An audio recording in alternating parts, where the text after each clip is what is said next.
platiquen durante la clase, porque no puedo hablar muy resto.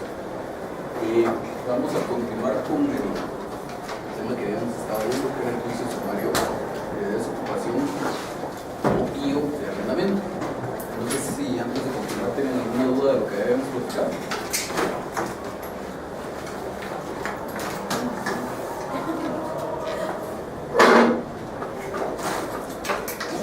Entonces, se recordarán que ya habíamos hablado de que cuando uno de los documentos que se presentan a la demanda se puede comprobar la relación jurídica que está invocando la Corte, el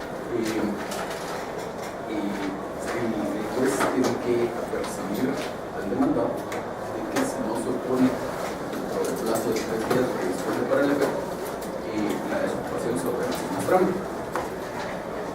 Entonces decíamos que en esos casos, para efectos propiamente de la desocupación, ya no es necesario votar el resto del trámite de que ya se va a aprobar que haya sentencia, sino que simplemente el juez ordena la desocupación, fija un plazo para el efecto según el destino que haya tenido bien, y si la desocupación no se hace efectiva, entonces ya continuamos con el lanzamiento.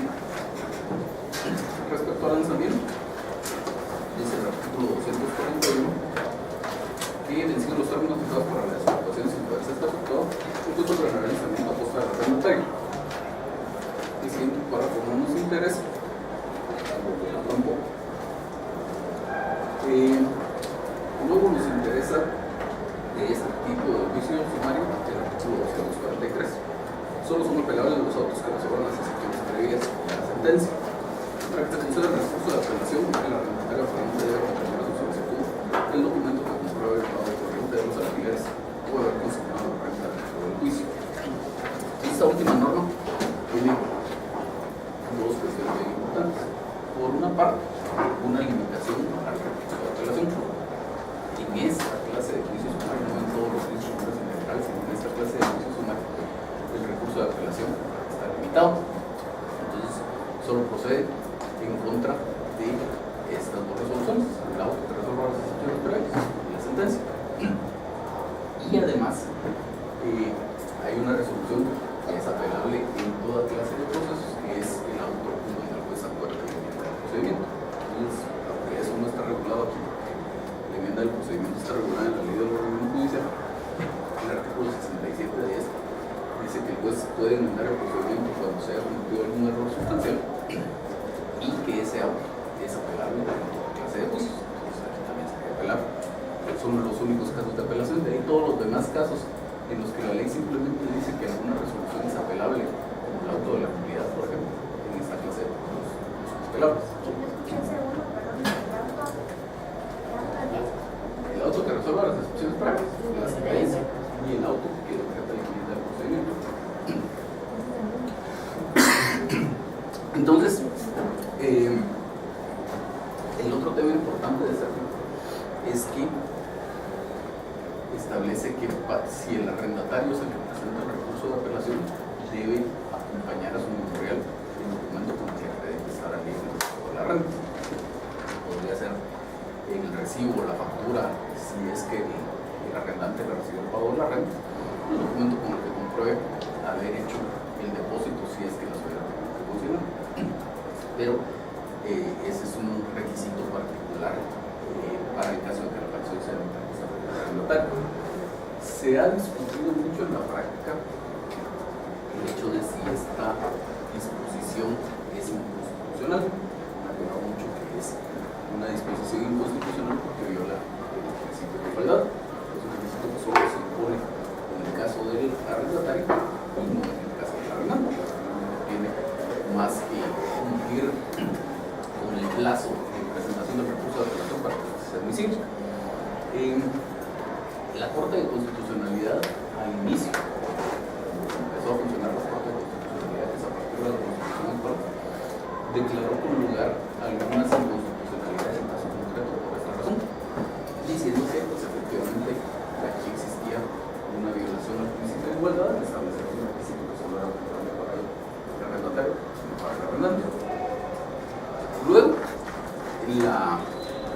el criterio de la Corte varió y empezó a resolver las inconstitucionalidades en el sentido de que aquí no inconstitucionalidad no se viola el principio de igualdad, porque si bien existe un tratamiento diferenciado para arrendador y arrendatario, ese tratamiento diferenciado tiene su razón de ser en virtud de que en cuestión de hecho no están puestos en un plano de igualdad, porque el arrendante se ve en muchas ocasiones afectado por el retraso que motiva el arrendatario en cuanto a la tramitación del proceso, y durante ese tiempo tampoco puede disponer de su bien. Entonces, que para compensar esa situación es válida la existencia de esta norma. Si me preguntan a mí, yo me inclinaría más por el lado de considerar que sí es una norma inconstitucional que viola el principio de igualdad, pero hasta la fecha la Corte se ha mantenido desde hace varios años con la de considerar que no es inconstitucional la norma. Y en la práctica, muchas veces se topan ustedes con que el recurso de apelación lo admiten aún cuando no se cumple como requisito. Pero ya es cuestión de suerte, entre comillas, si uno es el apelante, jugarse y presentar el recurso de apelación sin acreditar el estar alienado a la renta. Lo ideal sería, si yo soy arrendatario y presento el recurso de apelación, siempre apuntar mi recibo para que el recurso sea admisible. ¿Sí? Licenciado, mira una pregunta. Yo una vez sí presencié un lanzamiento que ocurrió cerca de donde trabajaba. El hecho que me llamó la atención y ahora me surge la duda, porque como lo estamos viendo, es que en ese lanzamiento sacaron las cosas del inmueble, las dejaron en la calle, y entonces me surgió la duda si la policía, porque tiene que estar acompañado por agentes de la policía, si tiene que resguardar esas cosas, o ese es el preciso motivo del lanzamiento, del dejarlas así a la vía pública, porque en este caso la gente que fue como en la Sexta Avenida de la zona 1, entonces es muy transitada, la gente comenzó a acercarse, a aglomerarse y se las comenzaron a llevar. Entonces, mi duda, o sea, me quedó la duda si de verdad, si la policía tiene que en ese caso intervenir o resguardar las cosas, o si bien, o sea, ese es el propósito del lanzamiento, dejarlas así como para castigar al En realidad, ninguna de las dos cosas es lo definitivamente correcto. Lo que pasa con el lanzamiento, la idea del lanzamiento no es que usted, que era el ocupante del inmueble, tenga sus cosas en la calle para que cualquiera pueda pasar a se la lleve. La idea del lanzamiento es que ya no hayan cosas suyas ocupando el inmueble, para que yo, que soy el propietario o el que tiene el derecho a poseer el inmueble, pueda ocupar el inmueble y disponer libremente de dejarse el arrendamiento a alguien más, o para el mismo, etc. Para las reparaciones, lo que sea regularmente y la destrucción. Entonces, digamos que eso de que se lleven las cosas ya es una cuestión de mala suerte, ¿no? Para el inmueble. La policía no tiene tampoco propiamente una obligación natural, digamos, de quedarse resguardando las cosas, porque el objeto de la presencia de la policía en la dependencia del lanzamiento no es para proteger las cosas, sino para prestar el auxilio de la fuerza pública para sacar las cosas. O sea, no se trata de que la policía va a cargar las cosas, pero sí se trata de que si usted se opone al lanzamiento, la policía puede forzar que las cosas se saquen a la calle. Yo, casos como el que usted comenta, tengo la experiencia de uno en una ocasión, y la policía sí se quedó recordando las cosas, pero ya es algo que dependerá de los mismos agentes de policía. Los agentes de policía perfectamente, cuando se termina la diligencia, podría decir, nos vemos, saquen las cosas, mano de Dios. Lo que pasa es que normalmente lo que pasa en la práctica es que cuando se practica el lanzamiento, la persona lanzada, digamos, la persona afectada por el lanzamiento, busca cómo llevarse sus cosas a otro lugar. Todos los demás lanzamientos que yo presencié ha sido eso, solo en esa ocasión, que eran de esas viviendas, digamos, populares, por ponerlo de alguna forma, que son casas grandes, donde una familia ocupa un cuarto. Entonces habían esas habitaciones, habían algunas en donde se habían personas que cerraron sus cosas, y había otras que estaban desocupadas. O sea, estaban no desocupadas, sino que no había alguna persona en ese momento que se hizo una salida. Esas cosas por las que en esa ocasión se puede recuperar la policía. Pero como le digo, perfectamente se pudieron prevenir y no hubiera existido problema. Lo único que sí se hace es que en el acta de lanzamiento se hace una especie de inventario de qué es lo que se está sacando a la calle. No, yo en ese caso fue en mi oficina y cabal, los demostró de que los que fueron ingresados llevan meses de estarlos notificando y no aparecía nadie. Entonces hablaban los del edificio que el problema era que no se contactaban, entonces al final todo lo hicieron. Como que ellos siempre se estuvieron rellenos. Sí, muchas veces pasa eso. No muchas veces, pero en algunas ocasiones pasa eso, que la gente, digamos que más o menos desocupa el inmueble, se retira del inmueble todo lo que es de su interés y deja por ahí un par de cosas. Entonces yo por lo menos conozco un caso de unas gentes que desocuparon el inmueble, pero nunca hicieron una entrega formal del inmueble, además dejaron un par de cajitas con cosas por ahí, y después les cobraron la renta de un montón de años, porque ahí habían mantenido sus cosas en el inmueble, no había existido una entrega formal del inmueble. Sí. Perdón, entonces no es requisito que en el momento que se haga el lanzamiento estén las personas que están ocupando el inmueble, o sea, a la suerte se llegaron hoy y no hay nadie, ellos y que rompen. De hecho, en la práctica, si ustedes es previsor, porque digamos, la ley solo dice se practica el lanzamiento, se acabó, no dice ni cómo se realiza el lanzamiento, nada por el estilo. Entonces, uno siendo un previsor, debería verificar que pasen varias cosas para que se pueda llevar a cabo la diligencia de lanzamiento. Primero, la presencia de alguien designado por el juzgado, que eso sí es como natural a la diligencia, digamos, si no alguien del juzgado no se puede llevar a cabo el lanzamiento. Entonces, ahí dependerá si es aquí. Si es aquí en la ciudad capital, lo que se hace es oficiar al centro de servicios auxiliares para que designe a alguien del centro que va a practicar la diligencia. Antes, digamos, de que existiera el centro, normalmente era el notificador a cargo del expediente, el que iba. Y en los juzgados que no son de la capital, en muchas ocasiones va al juez. Aquí no va al juez, pero la cosa es que alguien del juzgado tiene que estar, eso sí, claro. Luego, normalmente uno debería, en su mismo memorial donde solicita el lanzamiento, pedir que se oficie a la Policía Nacional Civil para que preste el auxilio necesario para llevar a cabo la diligencia. Entonces, lo que se hace es que le designan un par de policías para que acompañen a la diligencia y si hay necesidad, pues reduzcan el lugar en el que se logre el lanzamiento. Luego uno debería contratar un cerrajero y llevarlo. Si el inmueble está cerrado, pues el cerrajero lo abre y de una vez pues, le cambia las chapas y la deja usted con sus llaves nuevas. Y debería llevar cargadores, debería contratar los cargadores, porque si en ocasiones incluso la gente le dice, mire, ¿sabe qué? Deme media hora en lo que consigo algo que llevarme mis cosas y se las lleva. Pero si no, pues hay que sacar las cosas a la calle y digamos no se va a poner el abogado con el cliente a sacar las cosas, hay que llevar los cargadores. Listo, solo, esto no tiene nada que ver con acá, solo puedo ponerle mute que molesta. Ah, sí, claro. Con el volumen, gracias. ¿Usted, perdón? Licenciado, entiendo que esta como garantía que tiene que dar el arrendatario para tener derecho a apelar es para resguardar, me imagino, esa cantidad a favor de la arrendatario. No es propiamente una garantía, sino es acreditar que usted o ha pagado sus rentas o las ha depositado mediante una consignación si es que no se la recibo. La idea aquí es que no vaya a ser el caso de que usted lleva meses sin pagar la renta y todavía está tratando de retrasar el proceso entre los recursos. Entonces, como decir, bueno, si le voy a conceder el recurso de apelación, por lo menos que se le vea alguna intención de pagar, ya sea pagando efectivamente o depositando la tesorería, como dice el monto de las rentas. Pero cuando en el juicio no hay un contrato de arrendamiento, sino, digamos, hay una persona que, por ejemplo, el demandante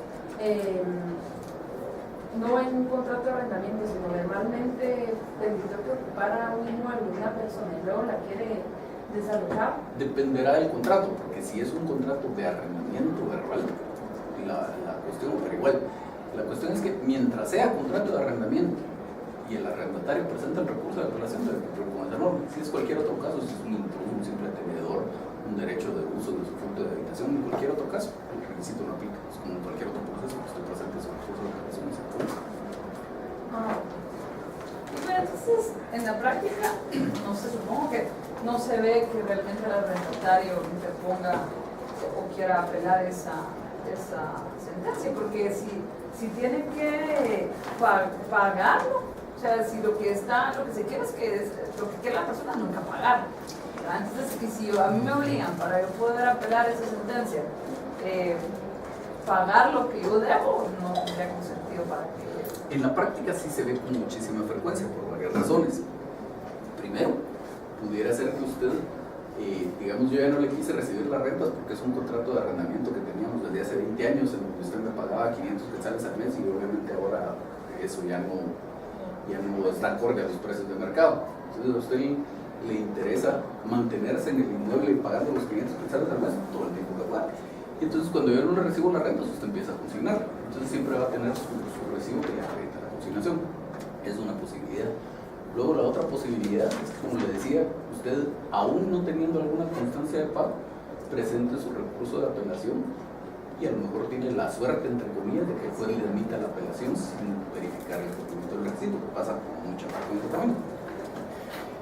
Y luego, incluso si el juez verificara el requisito no está cumplido y le desniega el trámite a su recurso de apelación, muchos lo que hacen es plantear una inconstitucionalidad en caso concreto, que normalmente se le reclaman sin lugar, pero mientras eso pase, va a ser la razón. Y que a veces también cuando cambia de propietario el inmueble pasa que ya no quiere recibir la renta, ¿verdad? Pasa, pero hay una norma dentro de las que regulan el arrendamiento que dice que el nuevo propietario no puede negarse a mantener el inmueble. O sea, no es causal suficiente el decir yo soy el doy, tendría que haber alguna de las causales. Entonces vamos a platicar algo de las causales comunes. ¿Hay más?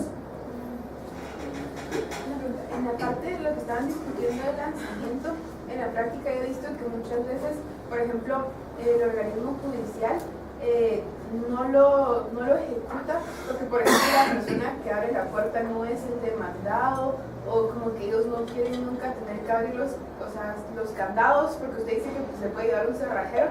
Entonces, ¿cómo se podría defender la parte, digamos, que está demandando para que sí les den su bien y sí hagan el lanzamiento, ¿verdad? Porque a veces como que ellos no quieren por ese tipo de cosas, porque sea alguien más el que abra. Lo que pasa es que depende, porque si la relación entre las partes es una relación de arrendamiento, usted sí tiene una norma que dice que el arrendatario se supone representante de cualquier otra persona que compre el inmueble. Entonces ahí el juez debería, o el designado por el juzgado debería llevar a cabo el lanzamiento. Ahora, si es algún otro tipo de relación, por ejemplo, si yo la demando a usted porque usted, según lo que yo dije en la demanda, era una intrusa en ese inmueble, entonces resulta que cuando vamos al inmueble a practicar el lanzamiento, abre aquí la puerta a su compañera y dice, no, aquí no vive, aquí la que vive soy yo. Pues en ese caso el lanzamiento no se puede llevar a cabo. Aunque obviamente no estarían como que legalmente en el inmueble, como yo no, ahora digamos, no como yo no demandé a esa persona específica, entonces tengo que empezar otro proceso en contra de esa persona específica para poder pasar. No, que también en la práctica, usualmente cuando solicitan el oficio, solicitan en contra del arrendatario y cualquier otro ocupante. Ajá. Y también muchas veces Pero piden la autorización del cerrajero, porque a veces llega el cerrajero y dicen, no, porque va a ir un cerrajero a abrirme esto, y que ya lo consideran como un delito de allanamiento. Lo único es que, nuevamente con lo que decía usted al inicio, es válido eso únicamente en el caso de que sea un arrendamiento. Si es cualquier otro tipo de relación, no sería válido decir cualquier otro ocupante. Bueno, sigamos.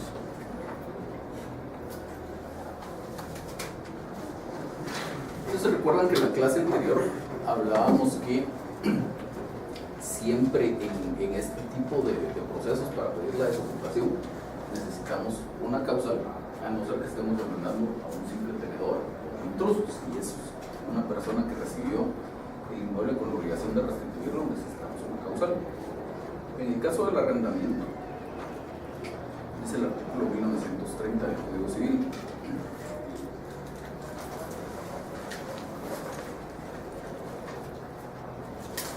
puede rescindirse el arrendamiento Primero, si el arrendador o el arrendatario faltan el cumplimiento de sus respectivas obligaciones.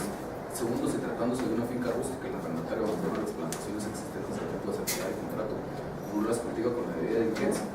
Tercero, si entregada la cosa arrendada y debiendo el arrendatario garantizar el pago de la renta, se niega a hacerlo por no término convenido. Cuarto, por mayoría de edad del menor, rehabilitación del incapaz o vuelta del ausente en los arrendamientos que vienen celebrados sus respectivos representantes con plazo menor de 3 años. Quinto, por subarrendar contra la prohibición expresa del arrendador. Sexto, por usar el arrendatario la cosa arrendada con fines contrarios al orden público o a la salubridad pública. Y séptimo, por cometa el arrendatario si sus herederos no desean continuar con el arrendamiento. En 1940, el arrendador podrá, hablando ya específicamente de inmuebles, el arrendador podrá dar por terminado el arrendamiento de los casos generales establecidos en el artículo 1930 y en los especiales siguientes. Primero, cuando el arrendatario no está solvente con el pago de la renta de deuda por lo menos 2 meses vencidos. Segundo, cuando el propietario necesite la casa o vivienda para evitarla a él y su familia siempre que ocurra esta circunstancia. Tercero, cuando el inmueble necesite reparaciones indispensables para mantener su estado de habitabilidad o de seguridad o vaya a construirse una edificación. Cuarto, cuando la vivienda local sufran deterioros por culpa del arrendatario o sus familiares o dependientes que no sean producidos por el uso normal del inmueble. Quinto, cuando se trata de inmuebles del Estado o de las municipalidades que sean necesarios para la instalación de sus dependencias, oficinas o servicios.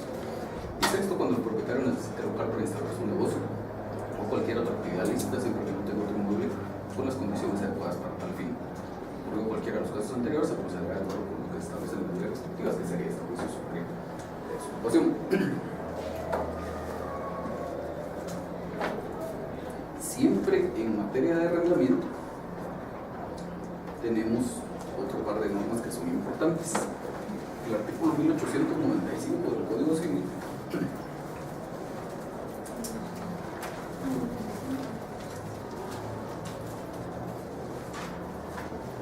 establece que si el arrendatario abandonare la cosa arrendada, el contrato se tendrá por resuelto y el arrendador tendrá derecho a que se le entregue parcialmente. ¿Eso qué quiere decir? Que si el arrendatario deja de ocupar el inmueble y lo desocupa totalmente, yo podría simplemente establecer esa situación, digamos, normalmente lo que se hace es como un acta notarial establecer que el inmueble efectivamente está desocupado.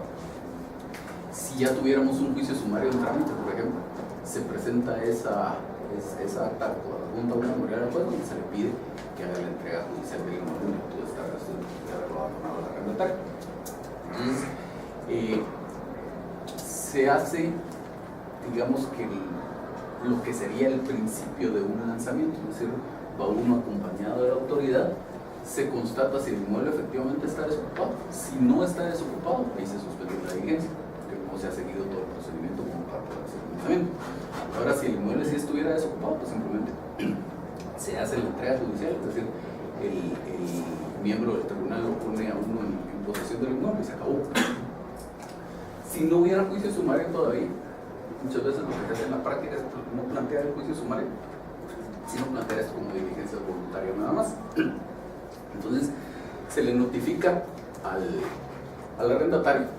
Si el arrendatario no presenta algún memorial oponiendo, pues se va a practicar la diligencia. Igual se constata que el inmueble está desocupado y está desocupado, se entrega, se acabó. Luego, el artículo 1904. Gracias. Si el contrato se rescinde o se declara terminado antes de vencerse el plazo, o si la cosa se devuelve después de vencido el contrato, la renta correrá hasta el día en que efectivamente sea devuelta. Entonces, este artículo es bien importante porque es el que nos determina cómo se cobran las rentas. O sea, en el arrendamiento, en realidad, para efectos de la obligación de pago, no importa tanto cuál fue el plazo del contrato, sino importa cuánto tiempo lo estuvo ocupando el arrendatario. Si, digamos, celebramos un contrato por 2 años, pero un mes después el arrendatario dice ya no quiero el inmueble y lo devuelve, pues tendrá que pagar la renta solo por ese mes. De la misma forma, con el mismo contrato por 2 años, pero terminado el contrato, el arrendatario no devuelve el inmueble, luego le tengo que seguir un juicio sumario que se tarda 10 años, tendrá que pagar igual la renta por todos los 10 años. Por eso es que les decía que cuando uno pide la desocupación y la persona a quien está demandando todavía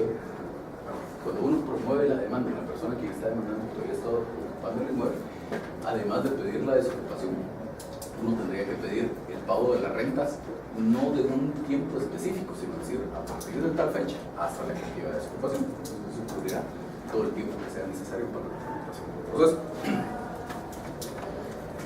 Luego veamos 1938.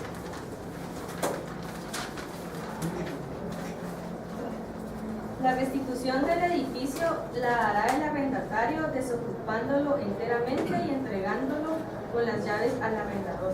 Gracias. Entonces esta norma también hay que tenerla siempre en cuenta. Y sale más o menos por ese caso que les contaba de esta persona que desocupó el inmueble pero dejó un par de cajas ahí. Mientras no lo desocupe totalmente y sobre todo mientras no lo entregue formalmente, dependiendo de lo que quiera desarrollar, se entiende que sigue ocupando el inmueble, por lo tanto la renta sigue corriendo. Entonces cuando la cosa, sobre todo cuando la cosa no es como de una relación muy cordial, digamos, uno debería hacer una entrega formal del inmueble y tratar de tener alguna constancia, idealmente una acta notarial en donde conste que fue y devolvió las llaves y todo el inmueble. Entonces hasta ahí. Veamos entonces algunos otros casos que no son de arrendamiento. En el caso del usufructo, el artículo 738. ¿Artículo qué, perdón? 738.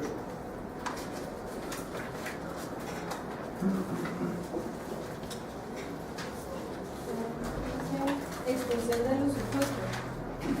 El usufructo se extingue primero por muerte del usufructuario, segundo por vencimiento del plazo por el cual se constituyó o por realizarse la condición resolutoria a la cual estaba sujeto el usufructo, tercero por la reunión del usufructo y de la propiedad en una misma persona, pero si la reunión se verifica en una sola cosa o parte del usufructuado, en lo demás subsistirá el usufructo. Cuarto, por prescripción. Quinto, por renuncia del usufructuario, salvo lo dispuesto respecto a las renuncias hechas en fraude de acreedores. Sexto, por la pérdida de la cosa usufructuada. Si la destrucción no es total, el derecho continúa sobre el resto. Y séptimo, por la anulación o cesación del derecho del que constituyó el usufructo. Siga con el otro. Cesación del usufructo, artículo 739.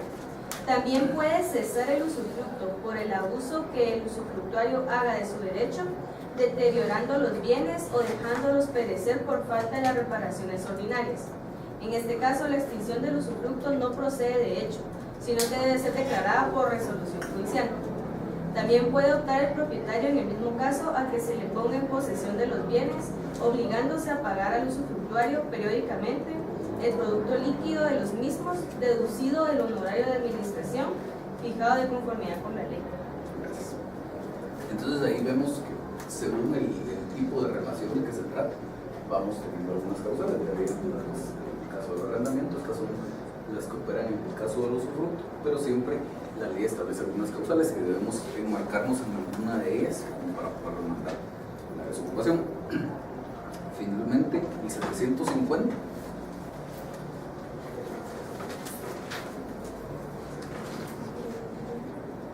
Para el caso del uso y la habitación nos remiten a esto en algunos artículos. Artículo 750. Los derechos de uso y habitación se establecen y se pierden de la misma manera que el usufructo. Gracias. Entonces igual serían las mismas causales las aplicables para este par de situaciones.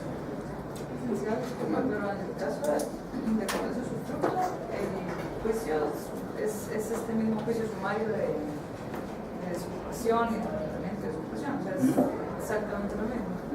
Con ese mismo nombre. Sí, donde sería un poco discutible sería, yo en realidad no he visto un caso de que se reclame la devolución de un bien usufructuado, pero la norma general es que el juicio sumario sirve para todos los casos de desocupación. Entonces, en los casos del artículo 738, para mí no habría lugar a duda que sería un juicio sumario procedente. Donde tal vez me inclinaría yo más por un juicio ordinario sería en el primer párrafo del 739, que dice que por abuso que haga el usufructuario se puede dejar sin efecto el usufructo, pero dice en este caso la extinción del usufructo no procede de hecho, sino que debe ser declarada por resolución judicial. Entonces, en los demás casos, digamos, por los del 738, supone que por el simple agradecimiento del hecho ya el usufructo quedó sin efecto y usted ya lo único que va a pedir es que como el usufructo quedó sin efecto, quiere la desconexión de su bien. En cambio, si yo abuso del bien usufructuado, usted primero necesita una declaración judicial de eso. Entonces, para mí en ese caso la declaración judicial no sería por la vía del título de sumario. Licenciado, pero en ese caso, yo como usufructuario soy la que hizo el proceso para que se me devuelva el bien, o es un usufructo. No, digamos, en el caso del usufructo, usted es la dueña del inmueble, me lo da en usufructo a mí, usted es usufructuante, yo soy usufructuario. Entonces, usted quiere que yo le devuelva su bien, usted como dueña del inmueble. Entonces, usted no tiene ese proceso. ¿Alguna otra pregunta? Bueno, entonces, hablemos todavía, antes de cambiarnos de tema, siempre dentro del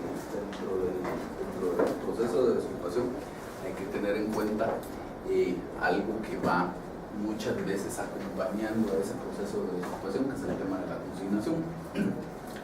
La consignación es una forma de pago particular que se hace en algunos casos específicos que están taxativamente establecidos en la ley. Por ejemplo, si se desconoce quién es el acreedor o si conociéndose no se encuentra, hay varias causales establecidas en la ley. De esas, tal vez la que más interesa es una que dice que se puede pagar por consignación si el acreedor se niega a recibir el pago, que eso pasa muchas veces en el caso de la renta. Entonces, pues básicamente el pago se hace por consignación. El pago por consignación se hace no pagando directamente al acreedor, sino haciéndolo por intermedio del juzgado. Perfectamente puede ser el pago consistente en algún otro tipo de bien. Podría ser incluso la devolución de un bien inmueble una vez que ha terminado un arrendamiento, o la entrega de algunos bienes muebles que han sido objeto de compraventa, etc. Y si lo debido es dinero, entonces la consignación se hace depositando el dinero ante la tesorería del órgano judicial. Básicamente, lo que se hace es presentar un memorial promoviendo estas diligencias de consignación. Esto se tramita por el procedimiento de los incidentes, y pues recibiendo el memorial en donde se promueven las diligencias de consignación, ordena que se haga el depósito, en este caso de dinero, en la tesorería del órgano judicial. Y pues ya luego, en el plazo de su audiencia, habrá que ver si el acreedor acepta la consignación o se opone a la consignación y puede resolver así el proceso de pago. Cuando esto tiene, cuando la consignación es de rentas, hay un par de particularidades ahí. Primero, el tema de que, como les decía, la consignación solo procede por alguna de las causales expresamente establecidas en la ley. Que cuando se trata de rentas, normalmente es la causal de la negativa del acreedor a recibir el pago. Pero, como eventualmente va a ser esto algo contencioso, uno siempre debería tener el cuidado de tener prueba suficiente de ese hecho fundante de la consignación, es decir, de que hubo una negativa del acreedor a recibir el pago. No simplemente decir, el acreedor no me quiso recibir el pago, entonces aquí lo vamos a consignar, sino que tendría que tener algún mecanismo que se lo acredite. Porque si luego resulta que el acreedor se opone a esa consignación y dice, pues yo nunca me he llegado a recibir el pago, yo tuve que haber llegado a pagar a mi casa o a mi oficina y nunca llegó, no tengo un mecanismo de cómo establecer eso. Entonces uno, en esos casos, lo que siempre debería hacer es ir y ofrecer el pago acompañado de un notario. El notario hace constar en un acta notarial que se ofreció el pago y que el acreedor se negó a recibirlo, y entonces ya tenemos un prueba si el acreedor se opone. Luego, la ley establece que para que el pago por consignación surta sus efectos, se necesita que se cumplan todos los requisitos para que el pago fuera válido. Y dice, en cuanto al lugar, modo, tiempo, etc. Sobre todo interesa ahí el tema del tiempo, porque normalmente el lugar pues, es aquí en la ciudad capital o en el lugar donde sea, el modo pues es pagando dinero, eso no da tanto problema, pero el tiempo sí, porque digamos, sí se pactó que las rentas debían pagarse en los primeros 5 días del calendario del mes, digamos. Y yo lo que voy a consignar es esta renta del mes de septiembre. Yo tendría hasta el 5 de septiembre para que mi consignación esté en tiempo. Pero ¿eso qué quiere decir? Que antes o a más tardar el 5 de septiembre, yo tengo que haber ido con un notario del acreedor, haberle ofrecido el pago, tener mi acta notarial, presentar mis diligencias de consignación, que el juez les dé trámite, que me dé mi orden para depositar en la tesorería del organismo judicial y efectivamente depositar en la tesorería del organismo judicial. Mientras el depósito no esté hecho, es como que si la consignación nunca se hubiera presentado, porque hay algunos que simplemente presentan su memorial, esperan un mes a que le resuelvan y después van y ven si depositan. Ahí ya la consignación no sirve. Tendría que estar depositada la renta en este caso en el tiempo que debió haberse hecho el pago ordinario según el contrato. Entonces tendría yo que calcular todos esos tiempos para que la situación funcione. Sobre todo porque el pago de las rentas es una obligación de tracto sucesivo. Y entonces sí es lo normal y al final de cuentas es lo correcto que si mi primera consignación está mal hecha, como consecuencia de eso, aunque las demás estén bien, declaran sin lugar todas las subsiguientes. Entonces ahí ya se configuraría la causal de desocupación, que en muchos casos es esta de la falta de pago de las rentas. Yo sé, a paso ya lo habíamos mencionado en alguna oportunidad, pero igual es bueno recordar que la causal esta de desocupación por falta de pago dice que se configura cuando el arrendatario adeuda por lo menos 2 meses de renta vencidos. Entonces, si es así como el caso del ejemplo que habíamos dicho, que se pagaba la renta por anticipado dentro de los primeros 5 días calendario del mes, y digamos que este mes de septiembre es el primero donde no se hizo el pago, habría que esperar por lo menos que se adeude septiembre y octubre vencidos, es decir, antes de noviembre no debería preocuparse la demanda. ¿Sí? Pero si digamos se pacta la inversa, de que sea renta vencida dentro de los primeros 5 días del mes siguiente, yo ¿cómo voy a obligar al arrendante a recibirme el pago si él me dijo, si suponiendo, ¿verdad? Que no quiere, dice no, págame el tiempo? Y ya dentro de los 5 días del mes siguiente, ya vencido, se niega a recibirlo, o sea, sería muy corto el tiempo para yo iniciar las diligencias, ¿no?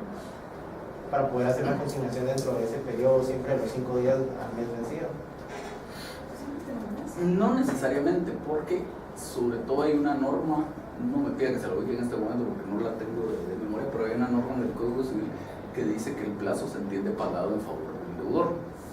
Se entiende pactado, perdón, en favor del deudor. Entonces, no sería válido, digamos, que yo como acreedor me ponga a recibir la renta porque decirle me la está pagando muy temprano. Entonces, sí podría tenerse alguna antelación ahí. Luego, con simplemente que usted haga una buena labor de procuración cuando presenta sus diligencias de consignación, en esos casos no debería tener problemas. O sea, usted va y ofrece su pago el primer día del mes, pues como ya sabe que se van a negar a recibir el pago, pues más o menos ya tiene alguna idea de cómo va a ser su acta notarial, redacta todo, lo presenta ese día, al día siguiente va y pide que le den trámite a su cuestión, que le den su recibo, y se acabó. Pues es una pura cuestión de procuración, pero sí de no esperar a que pasen las cosas. ¿Cuánto tiempo dura si se procura una diligencia? Digamos que unos 3 o 4 días ya podría tener usted hecho su pago. Pero yo sí lo veo bien factible, que no dé tiempo de, si por ejemplo son 5 días para pagarlo, y yo intenté pagarlo el tercer y no necesario, para que la consignación sea efectiva. O sea, por eso usted debería tratar de hacerlo desde los primeros momentos, o incluso como le decía a su compañero antes, yo entendería que usted intenta hacer su pago antes del plazo, no habría alguna razón por la cual después le diga, mire, lo hizo muy prematuramente, porque como le digo, el plazo está pactado en favor de usted como deudora y no en favor mío como acreedor. O sea, el plazo es un derecho del acreedor. Si yo intento pagarle, digamos que pactamos que del 25 al 30 yo tengo que hacer el pago, y yo a usted, que es mi arrendante, le pago el 24, usted no lo podría rechazar. Yo tendría que no.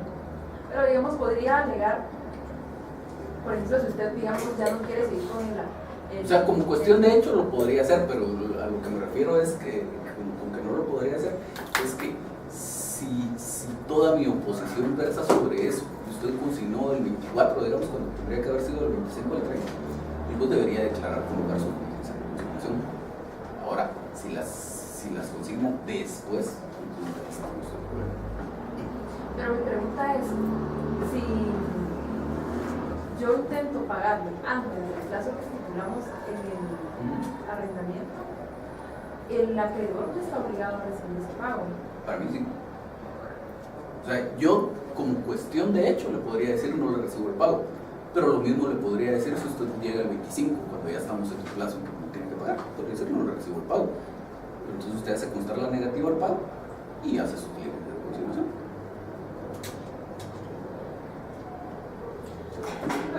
¿Me podría dar tal vez un ejemplo de por qué el juez declararía sin lugar la diligencia de consignación? Sobre todo por cuestiones de tiempo, es lo más frecuente. Pues fuera de ese caso, podría haber otro tema que fuera el contrato de arrendamiento, entre otras razones, termina por vencimiento del plazo. Entonces supongamos que en el mismo ejemplo que teníamos, su último mes del plazo de arrendamiento era agosto. Entonces usted llega hoy, que estamos dentro de los primeros 5 días de septiembre, y dice, bueno, aquí le traigo la renta de septiembre, y yo le digo, bueno, pues el contrato de arrendamiento ya terminó. Entonces el Código Civil se establece aquello, se recuerda de la tácita reconducción. Si yo le recibo la renta de septiembre, se entiende prorrogado por un plazo indefinido. Entonces yo, mi loco, a no ser que quiera que usted permanezca en el inmueble, pero normalmente mi loco le voy a recibir esa renta.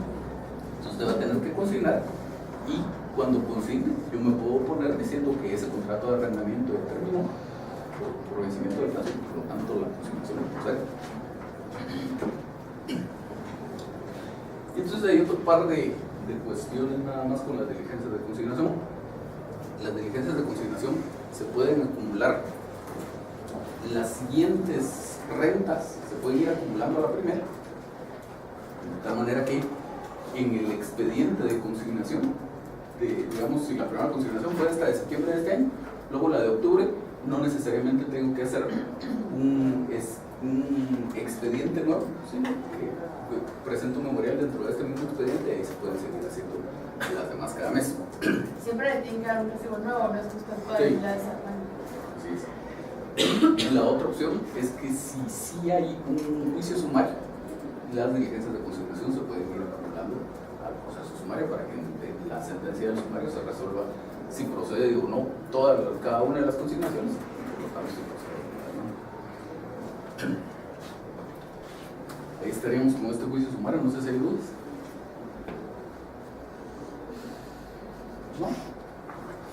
Veamos entonces uno que es más o menos pequeñito.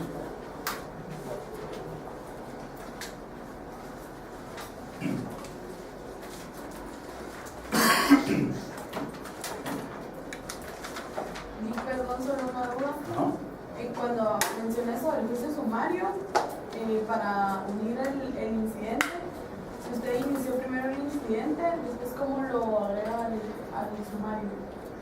Si usted ya había hecho sus diligencias de consignación por aparte y después yo promuevo el sumario, digamos, cualquiera de las dos partes puede pedir que se acumule, presenta su solicitud dentro del juicio sumario y el juez manda a traer todas las diligencias de consignación que usted indique. Y el dinero, en ese caso, siempre queda en el organismo judicial. Siempre está depositado en la tesorería del organismo judicial. Lo que pasa es que ahí, digamos, yo como arrendante, lo normal es que me oponga a esas diligencias de consignación. Yo podría, con cada consignación, yo podría aceptarla o podría oponerla. Si la acepto, pues el juez ordena que me entregue a mí el dinero, pero tiene por bien hecho el pago y ahí termina la diligencia de consignación. Entonces, si yo la estaba demandando a usted porque supuestamente no me había pagado la renta, si luego usted consigue la renta, si yo se las acepto, pues ahí maté mi causal de desocupación. Si la desocupación fuera por otra razón, por ejemplo, yo la demando a usted porque necesito reparar el inmueble, no importa, perfectamente puedo recibir la renta, la causal de desocupación. Pero mientras el juez no declare bien hecho el pago, usted podría retirar su dinero en cualquier momento. Entonces, en esos casos lo que uno debería hacer es oponerse a las diligencias de consignación cuando la causal de desocupación es la falta de pago de las rentas, para no matar mi causal de desocupación. Pero paralelamente también ir pidiendo que se embarguen esas cantidades. De tal manera que después, cuando finalmente el juez diga, bueno, declaro la desocupación, pero además condeno a esta persona a pagar las rentas, hay ahí algún dinero que esté embargado que vaya a rentas.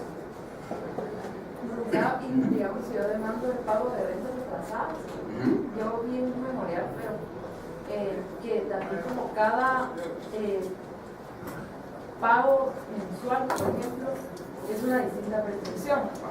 Entonces, en ese memorial hay que hacer ver que se acumulan todas las pretensiones en un solo proceso. ¿Cómo se llama? Es que fíjense que yo vi hace tiempo un memorial que era de rentas retrasadas y entonces decía, me imaginé, o no sé si entendí mal, que cada renta que yo pretendía que se me pagara debía de ir en un juicio distinto, pero como la acumulación procede cuando, por razón de un solo título, recuerdo yo, se pueden acumular las pretensiones, entonces era como una acumulación lo que se daba en esa demanda. Pero no en ese caso entraría lo de estipular que las rentas corren hasta la fecha de la desocupación. Exacto. Vamos a ver, para responderle a su pregunta. Lo que ocurre es que acumulaciones, vamos a ver aquí sí.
Las acumulaciones las podríamos clasificar más o menos así.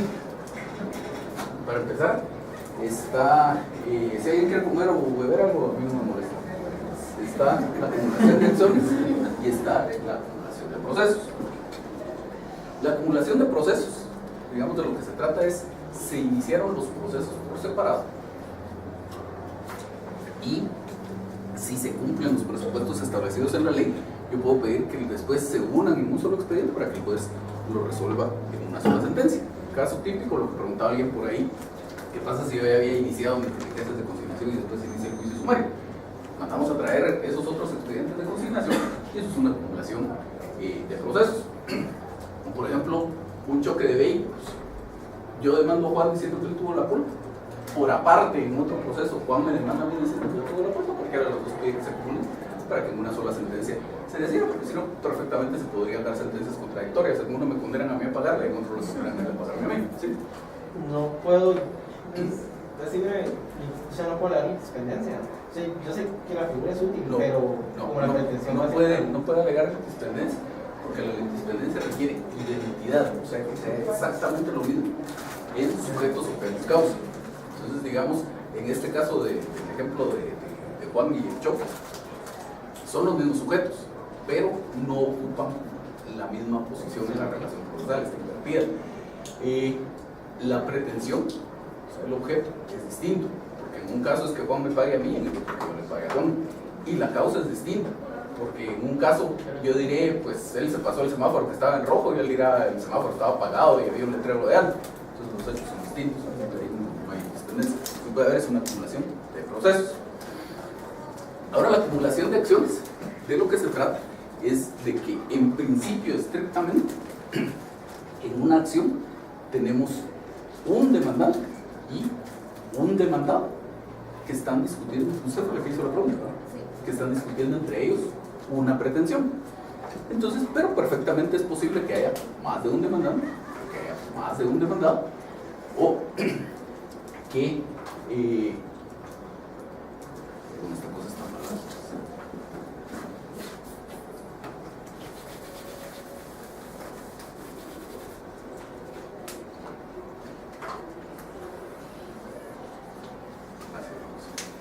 Que haya más de un demandante o que haya más de un demandado, o que haya más de una pretensión. Entonces, por ejemplo, yo la demando a usted y quiero que usted desocupe el inmueble, nada más. Entonces ahí tenemos el caso típico: un demandante, un demandado, una pretensión. Luego pudiera ser que yo la demande a usted, pero no quiero solo la desocupación, quiero también el cobro de rentas atrasadas. Entonces ya tengo dos pretensiones. Entonces eso es una acumulación objetiva de acciones. Hay más de una pretensión en una sola demanda. Luego pudiera ser que queriendo yo esas dos cosas, la desocupación y el cobro de rentas atrasadas, aquí la señorita fue fiadora suya en el contrato de arrendamiento. Entonces yo las voy a demandar a las dos. Entonces, por el hecho de estar demandando más de una persona, es una acumulación subjetiva de acciones.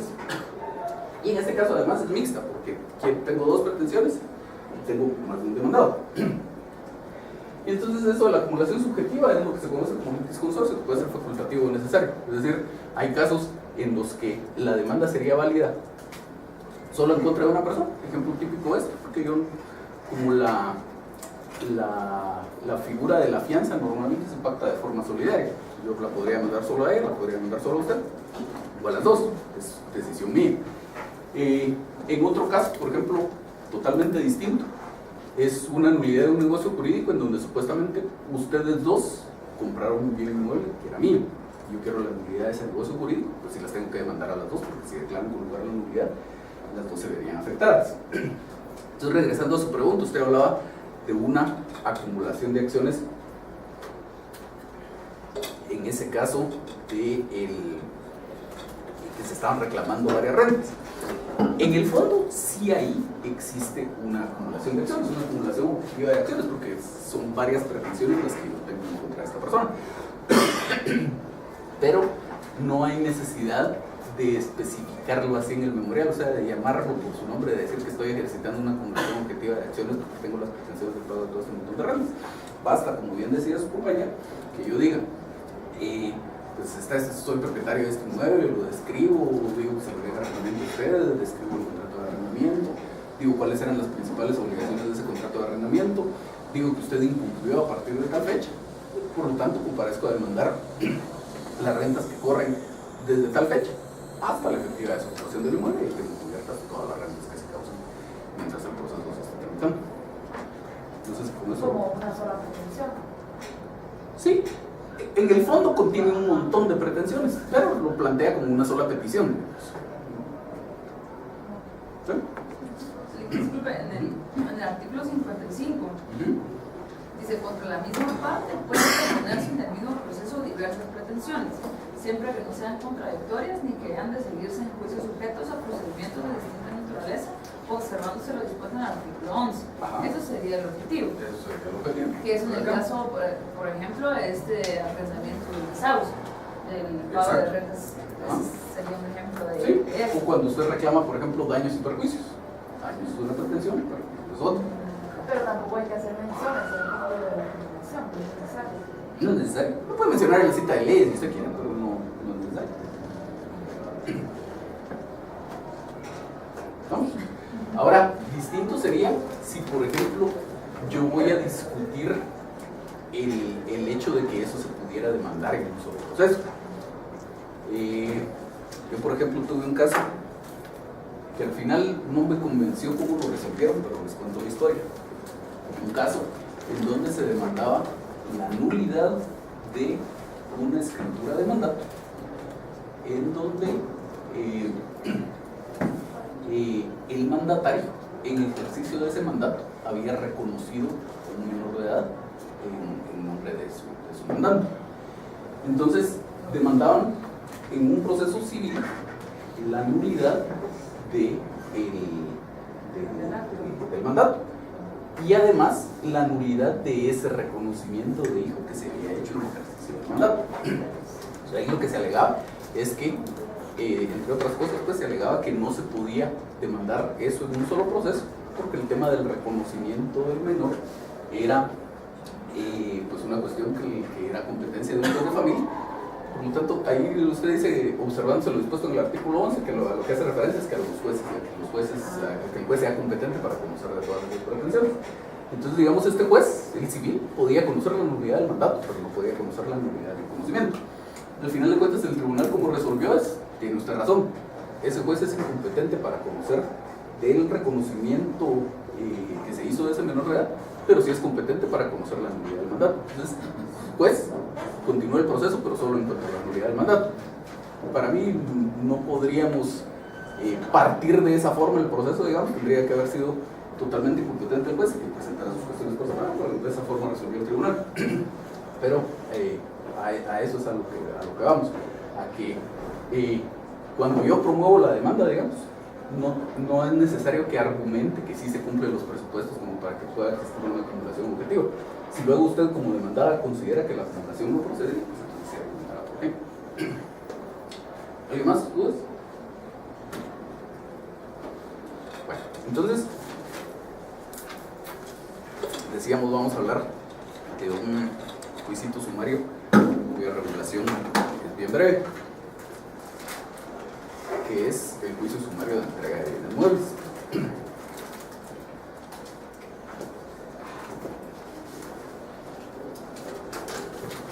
Dice el artículo 244, cuando no proceda la vía ejecutiva, se aplica el juicio sumario para la entrega de cosas que no sean dinero y que se deban por virtud de la ley, el testamento, el contrato, la resolución administrativa o la declaración unilateral de voluntad en los casos en que esta es jurídicamente obligatoria. En estos casos, la obligación de entregar debe acreditarse en forma documental.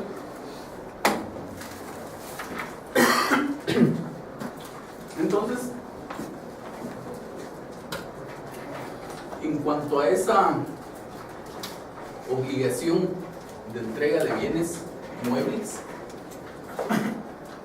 podrían existir diversos supuestos. Esto casi no se lee ahí, pero lo que dice es obligación de entregar un bien mueble que no sea dinero.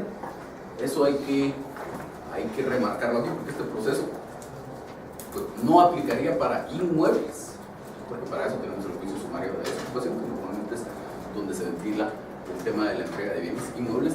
Este es solo para muebles y que además no sea dinero. Si es una obligación de pago, pues habrá que seguir el otro proceso que corresponde, pero no este juicio sumario. Entonces, en cuanto a esa obligación de entregar un bien mueble que no sea de dinero, podrían producirse diversos supuestos en cuanto a cómo esté documentada la obligación.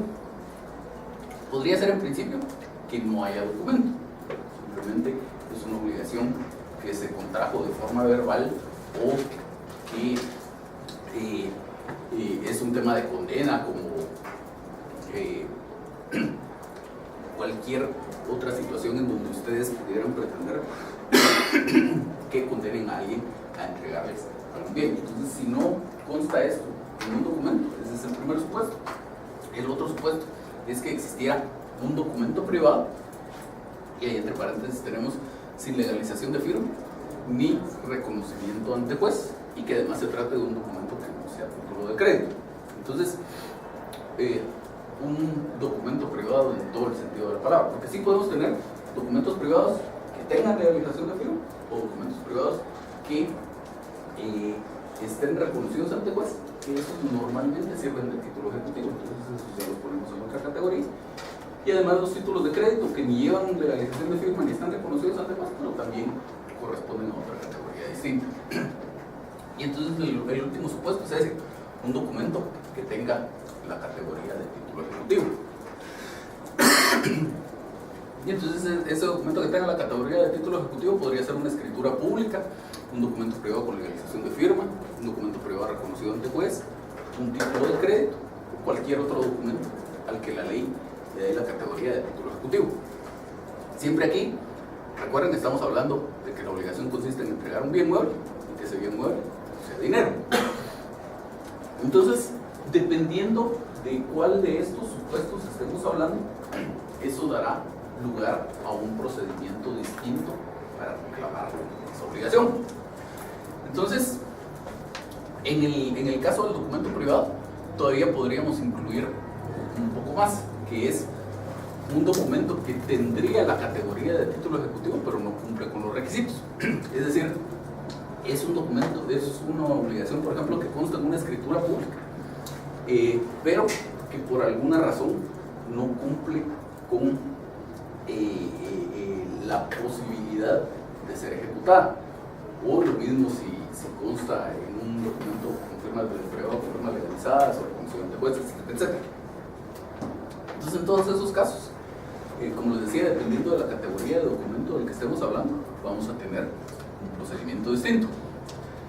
La primera posibilidad, como decíamos, es que no haya documento. Entonces, en ese caso, tendremos que seguir un proceso de conocimiento que no es este. Porque para la procedencia de este, la última parte del artículo dice: en estos casos de obligación de entregar debe acreditarse como documental. Si no tengo documento, pues obviamente no puedo cumplir con ese requisito y por lo tanto no procede el juicio sumario de entrega de inmuebles. Podrá proceder en muchos casos sí un juicio sumario, pero no con base en este artículo. Un ejemplo típico es si la obligación es mercantil. Por ejemplo, una compraventa de mercaderías, sea una compraventa mercantil. Si yo compré esas mercaderías y luego no me las quieren entregar, pues perfectamente puedo reclamar la entrega de esos bienes mediante un juicio sumario, pero no derivado de este artículo, sino derivado del artículo 1039 del Código de Comercio. Entonces sí habrán casos en los que pretendo la entrega de un bien mueble que no sea dinero y que sea en juicio sumario, pero no derivado de acá, sino de que el procedimiento aplicable de todo el mundo me remitía al juicio sumario. Luego, en el otro extremo, hasta la derecha, teníamos los documentos que sí tenían la categoría de título ejecutivo, y ahí lo que hacemos es seguir el proceso de ejecución que corresponde, que normalmente, si hablamos de la entrega de bienes muebles que no sean dinero, vamos a hablar que el proceso de ejecución normalmente va a ser una ejecución especial de la obligación de dar. Eso ya es materia del próximo semestre. Eventualmente podría ser también una ejecución de una sentencia, etc. Por eso es que no nos podemos cerrar específicamente un procedimiento, sino el que corresponda según el título ejecutivo del que estemos hablando. Y en este caso de en medio es donde vamos a tramitar este juicio sumario. Entonces, ¿qué necesitamos para la procedencia de este juicio sumario de entrega de bienes muebles que no sean dinero? Como decíamos al principio, que lo reclamado sean bienes muebles. Si son inmuebles, retiramos de este juicio sumario. Segundo, que no sea dinero. Si es dinero, igual nos olvidamos de este juicio sumario. Luego, que sí exista un documento. Si no tenemos documento, nos olvidamos de este juicio sumario. Y finalmente, que ese documento no dé lugar a un proceso de ejecución. Si ya no dé lugar a un proceso de ejecución, nos olvidamos de este juicio sumario. En cuanto al procedimiento propiamente dicho, este juicio sumario no tiene alguna especialidad, es solo en cuanto a las situaciones en las cuales procede. ¿Estamos? ¿Alguna duda? ¿No? Y disculpen el último presupuesto que dijo, que el documento no dé lugar a un juicio. A un proceso de ejecución. Ah, un proceso de ejecución. Sí. Ya, o sea, para entender bien la idea acá, o sea, de la entrega de los bienes salen todos estos supuestos y dependiendo del supuesto que se cumpla es el procedimiento que se tiene que tomar. Sí, o sea, digamos, lo primero que usted debe verificar es dos requisitos, lo que está acá, que sea bien mueble. Si es inmueble, se va normalmente a un juicio sumario de desocupación. Entonces tiene que ver primero que sea un mueble. Luego, que no sea dinero. Si es dinero, tendrá que acudir a otro proceso, que en muchas ocasiones podría ser igual a un juicio sumario. Por ejemplo, ¿se recuerdan cuando vimos los ejemplos de peticiones? Aquel caso donde se habían comprado unas mercaderías con unas facturas cambiarias que no reunían los requisitos para hacer títulos de crédito. Ahí lo que se pedía era la entrega de un bien mueble que sí era dinero. Lo que se pedía era que condenaran a ese señor a pagarme una determinada cantidad de dinero. Entonces, en ese caso, de todos modos procede el juicio sumario, pero no con base en este artículo, sino por el mismo del Código de Comercio. Entonces, primero verifique usted esos dos requisitos: que sea mueble y que no sea dinero. Si esos dos están cumplidos, usted tiene tres posibilidades. No tiene documento, que es este de acá. Habrá otro proceso de conocimiento, que también podría ser sumario, pero no por este artículo. O podrá ser ordinario o podrá ser oral, dependiendo del tipo de obligación de que se trata, pero es otro proceso de conocimiento. Luego, la otra posibilidad es que el documento sí tenga la categoría de título ejecutivo. Entonces sigue usted el procedimiento de ejecución que corresponde. Entonces, solo nos quedamos en este juicio sumario de entrega de bienes muebles cuando lo que pretende usted es la entrega de un bien mueble. Ese bien mueble no es dinero, usted sí tiene un documento y ese documento no tiene la categoría de título ejecutivo. Entonces, como le digo, es un simple tema de comprobar el cumplimiento de esos cuatro requisitos para acudir a la vía del juicio sumario. El procedimiento es el juicio sumario general que ustedes ya conocen, no tiene alguna particularidad. Cuando dice documento privado, sin legalización de firma ni reconocimiento ante el juez, que no sea título de crédito. O sea, si es título de crédito, no es sino sería entonces, el 3. Es que digamos, los títulos de crédito, la mayoría, lo que representan es la obligación de pagar una cantidad de dinero. Pero hay algunos, como por ejemplo un certificado de depósito, en el cual la obligación es de entregarme unas mercaderías. Entonces, siendo título de crédito, ese documento tiene la categoría de título ejecutivo.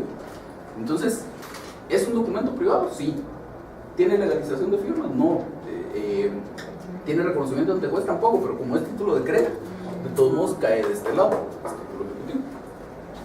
A menos que no cumpla con algún requisito que le quite la... Exactamente, pero en ese caso ya dejaría de ser título de crédito. Entonces, si regresa como el caso de esas facturas cambiarias de los que hablamos.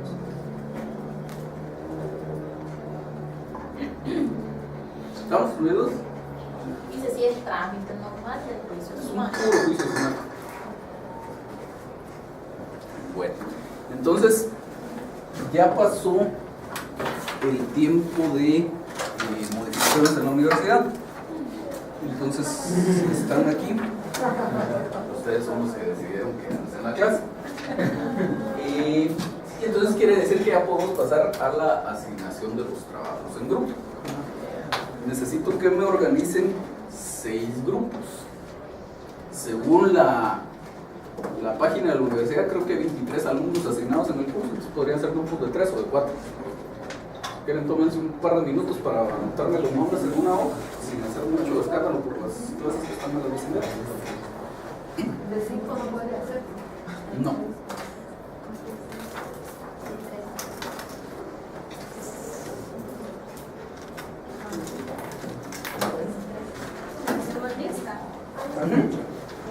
Vale.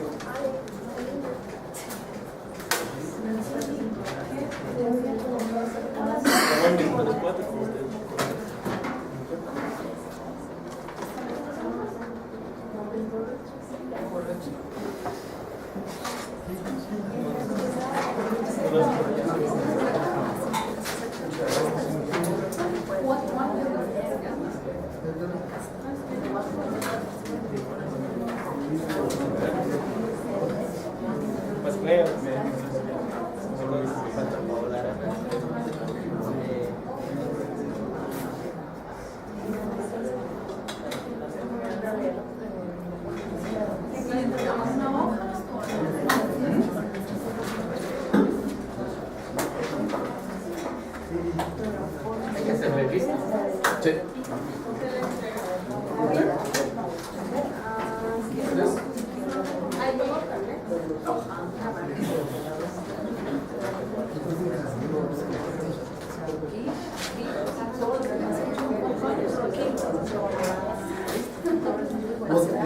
imagen y pueden legalizar.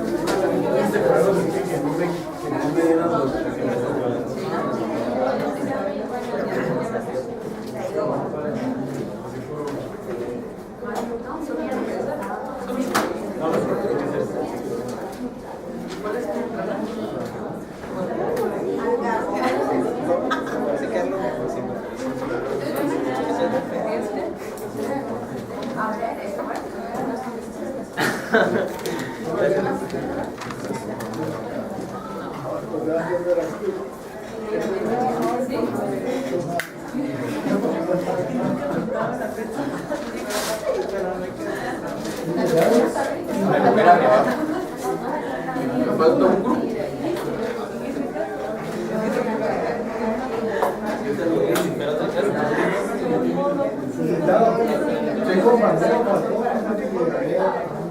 Sí, después lo agregamos al grupo.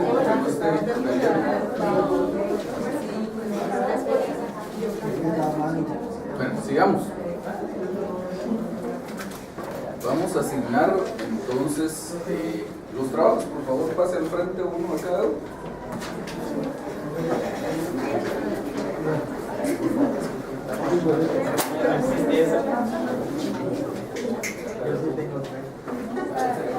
Yo tengo malas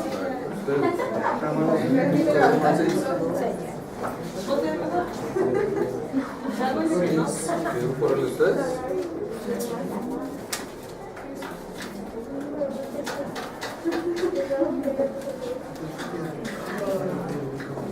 ¿Es cierto? ¿Quiénes son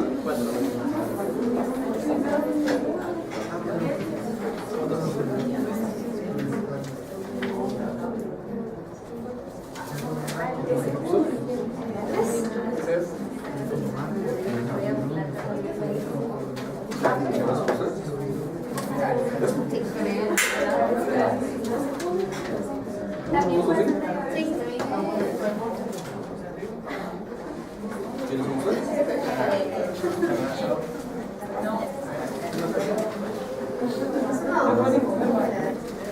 Uno, dos.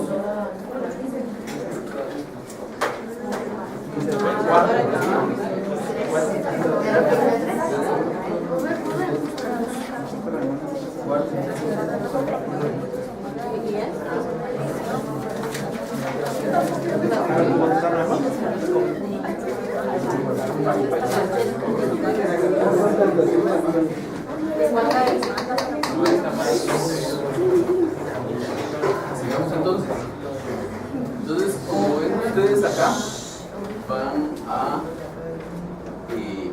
tener 2 veces presentación de trabajos en el curso. Entonces, como ven ahí, van atendiendo los temas por los cuales ustedes tienen que presentar el desarrollo del trabajo del curso. Ahorita, por ejemplo, ya estaríamos en condiciones de presentar el grupo 1, sería el único, los restantes puntos no los hemos visto. Para que diéramos por agotado el tema del juicio sumario, tendríamos que haber visto ya los trabajos de todos los que tienen que ver con el juicio sumario. En este caso daríamos el 1, el 2, el 3, el 4. Cuando hayamos visto el trabajo del grupo 4 y hayamos terminado las clases magistrales, por llamarlo de alguna forma, entonces ya podríamos tener el examen. Entonces dice el último parrafito: las generalidades de cada uno de los puntos del programa serán expuestas por el catedrático, que es lo que hemos estado haciendo. Inmediatamente después de visto un punto, el grupo respectivo debe exponer su trabajo. Previamente a la exposición, el grupo entregará copia del trabajo a cada uno de sus compañeros de clase. El día de cada exposición, todos los alumnos deben tener una copia del trabajo respectivo para hacer anotaciones. En caso contrario, el grupo responsable será sancionado con su nota. Tienen que tener 23 trabajos, repartirlos para que los podamos ir viendo. La primera exposición en grupo será en la fecha en que se indique el catedrático. Lo que pasa es que normalmente se supone que a estas alturas ya tendríamos que haber avanzado más con el desarrollo del programa. Ahorita que no hemos avanzado mucho, pues ya a partir de la próxima, ¿no? Martes, a partir del próximo martes ya tendría que estar listo el grupo 1. Bueno, cuando haya clase. Y Y pues luego, conforme vayamos desarrollando los temas, yo ya no les digo cuándo presentan, simplemente terminamos un tema y ustedes tienen que estar listos para presentar. Y básicamente, ¿de qué se trata esto? Ahorita les doy la palabra. Se trata de que ustedes hagan, creo que todos son memoriales, el memorial que ahí se les está pidiendo. Si pueden, si quieren, mi recomendación es que no lo hagan, pero lo pueden hacer si quieren, es perfectamente válido. Buscar un trabajo, un memorial de estos que ustedes, esos resultados en algún lugar donde ustedes trabajen, en la oficina de trabajo, etc. Y usarlo como punto de partida. Pero el hecho aquí es que vamos a calificar en la clase que el memorial esté bien hecho. O sea, como les decía el primer día de clases, no me interesa tanto si a esa demanda le dieron trámite o incluso hasta la declararon por lugar. Me interesa que ustedes, si toman como punto de partida algún memorial que haya sido presentado, pues que le corrijan las cosas que aquí hemos dicho que están bien. Entonces, pues vemos el trabajo, lo leen ustedes, no es necesario que hagan una investigación doctrinal sobre el tema, simplemente el grupo lee su memorial. Luego los demás, si tienen dudas o si tienen alguna crítica que hacer al trabajo, las vemos y ya luego les digo yo que considero que debe incorporarse en el memorial. Sí. Entonces, solo para quedar claro, primero tenemos que pasar por todas las presentaciones del juicio sumario antes de hacer el parcial sobre el juicio sumario. O sea, que estamos hablando de 3 semanas por lo menos. Les decía a sus compañeras al inicio de clase, seguro el parcial no es este sábado, seguro no es el siguiente sábado. El que viene después de ese podría ser, dependiendo de cómo vayamos desarrollando los temas, porque me están matando el tiempo del semestre. Yo di esta misma clase el semestre pasado y teníamos 31 días de clase. Ahorita empezando el semestre teníamos 28. De esos 28 ya usamos 4 para repasar la demanda, nos quedaban 24. Luego la otra semana está el Congreso Jurídico y pidieron que esta sección vaya los 2 días que tenemos de clase con el Congreso Jurídico. Yo pedí que me lo redujeran a un día, pero no me han contestado. Vamos a ver. Y luego me estaban diciendo que el 16 de septiembre, que es el siguiente martes, tampoco hay clases. Pero bueno, igual ustedes no se preocupen porque si el programa igual siempre lo cumple. Si no da tiempo, eso sí les anticipo, tendremos que venir algún sábado para ir recuperando el tiempo perdido, pero no interesa tanto, por lo menos a mí no me interesa tanto ir cumpliendo fechas como que los temas vayan quedando claros. Entonces casi seguramente tendremos que venir 1 o 2 sábados a recuperar un poco el tiempo, pero la idea es cuando ustedes ya tengan todos los elementos como para decir que están preparados en el tema del juicio sumario, pues vamos al tema. Entonces, ¿dudas? ¿Estamos claros con el trabajo? Esto vale, dice en el programa, creo que son 5 puntos, no estoy seguro. ¿Cómo vamos a hacer 2 memoriales también? No. ¿Alguien tiene el programa por ahí? Entonces, en nuestro caso, nosotros el primer grupo, como el martes 16 no, sería el jueves 18. No, digamos, ustedes presentan, tienen que estar listos el próximo día de clases después de este jueves. Que, como todavía les digo, todavía estoy viendo si en la facultad me permiten dar clases algún día de la otra semana. No podría ser ese día. Esta es la exposición de trabajos prácticos en grupo. Eso. Es 10. Ah, no, 5. Sí, vale. Sí. No, podría ser ya este jueves. Este jueves, pasado mañana. O sea, otra 18. Después de pasado mañana, el próximo día de clases que tengamos, ese día que El 18. 2 puntos en la... sí. Como ven, no es mucho. Antes esto valía más puntos, pero a partir del semestre pasado tenemos una nueva actividad en el curso que al final de cuentas creo que les va a gustar y les va a servir, que es esa que dice por ahí práctica oral. En su momento les voy a decir de qué se trata, que parece ser de mucha utilidad, y entonces a esa le damos una eso. Bueno, si no hay duda lo dejamos por acá, luego el jueves